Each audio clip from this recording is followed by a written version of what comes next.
People get real defensive when you call wage slavery a form of slavery. They say nobody owns you. You can quit whenever you want. Fine. Quit every job permanently and see how free you are when the rent is due, the groceries run out, the lights get shut off, and your family loses health insurance. The question is not whether you can leave one employer. The question is whether you can fuse wage labor altogether when nearly everything required to survive is owned by someone else. The land is owned, the housing is owned, the factories, stores, hospitals, tools, and resources are owned. Food is produced for sale, medicine is produced for sale, shelter is provided for profit, and unless you already own enough capital to live from other people's work, you must sell your own labor to gain access to any of it. That is not a free choice. It is a choice made under the threat of deprivation. Wage slavery is not identical to chattel slavery. An enslaved person was legal property. They could be bought, sold, beaten, separated from their children, and denied almost every recognized right. A wage worker has legal personhood, can change employers, can organize. Those differences do matter. But saying two systems are different does not mean they are not also the same. In both systems, one class owns the productive property. Another class performs the labor. And the owner claims that the worker produces beyond the amount returned to keep the worker functioning. Under chattel slavery, the owner purchased the worker and was responsible for keeping that worker alive enough to remain useful. Under wage slavery, the owner rents the worker by the hour and makes the worker responsible for their own food, housing, healthcare, transportation, retirement, unemployment, and replacement. The ownership moved away from the human body and into everything the human body needs. That is why Adam Smith observed that free labor could be cheaper than enslaved labor. The employer no longer had to purchase and maintain a person for life. He could buy only the hours he needed and send the worker home to maintain themselves. If the worker became sick, injured, old, or unprofitable, the employer could just replace them. That is not human freedom. That is a cheaper and more flexible labor arrangement for the owner.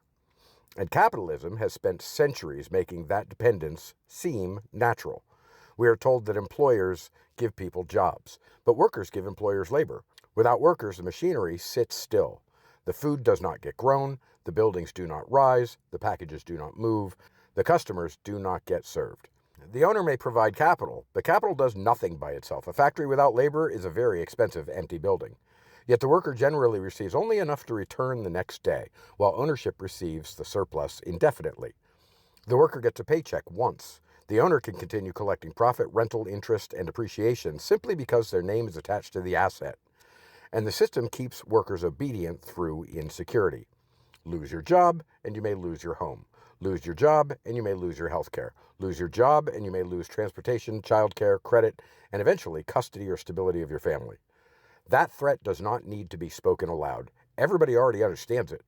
Employers call that the voluntary agreement because nobody physically drags you into the workplace. But if one person owns the well and another person must work for them or die of thirst, calling the agreement voluntary does not remove the coercion. It only hides where the coercion comes from. The coercion comes from poverty. It comes from one group controlling access to the things everyone else needs. And wage slavery becomes more obvious the fewer choices a worker has. A worker living paycheck to paycheck cannot easily refuse an unsafe assignment. A worker whose health insurance covers a sick child cannot easily confront the boss. An immigrant whose visa is tied to one employer may risk deportation by quitting. A worker living in company housing may lose both their job and home in the same afternoon. A miner in Congo may technically agree to enter a deadly tunnel because the alternative is watching their family starve. The paperwork says consented. Material reality says the choices were shaped by desperation. That is how modern capitalism maintains slave labor without needing every worker in chains. It creates different levels of unfreedom. At the bottom are people subjected to direct forced labor, prison labor, trafficking, confiscated passports, recruitment debt, or threats of violence. Above them are undocumented workers, temporary visa holders, subcontractors, and desperate workers who can technically leave but may face deportation, homelessness, or hunger. Above them are ordinary wage workers with somewhat more bargaining power, but who still must sell their labor because they do not own enough productive wealth to survive independently. The degree of coercion changes. The basic dependence remains, and employers benefit from keeping a highly vulnerable group at the bottom. That group establishes how cheap and desperate labor can become. Then every other worker hears the same threat. Accept less or the job moves overseas. Accept less or the company hires contractors. Accept less or automation replaces you. Accept less or somebody more desperate will take your place. This is why immigration status, racism, prison records, debt, and poverty are so useful to capital. They divide workers into categories with different rights and different levels of desperation. Then those workers are encouraged to blame one another instead of the owner benefiting from all of them. The citizen blames the immigrant blames the temporary worker, the free worker blames the prisoner, the American worker blames the Chinese worker. Meanwhile, the labor chooses whichever labor force can be controlled most cheaply.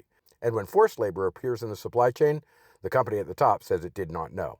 The mine sold to a processor. The processor sold to a supplier. The supplier used a subcontractor. The subcontractor used a labor broker. By the time the product reaches the store, everybody has clean paperwork and nobody has clean hands. So no, wage slavery does not mean every modern worker suffers exactly what an enslaved plantation worker suffered. It means legal freedom is incomplete when survival still depends on submitting to owners who control productive property. You may choose which employer rents your labor. You may negotiate the price if you have enough power. You may occasionally become an owner yourself. But most people cannot choose not to participate. And a system you must enter under threat of hunger is not voluntary. Slavery did not simply disappear. Its harshest legal form was abolished after an enormous struggle. Then control shifted from owning people directly to owning the resources, jobs, housing, healthcare, debt, and institution those people require to live. The chains became contracts, the auction became the labor market, the plantation ledger became payroll.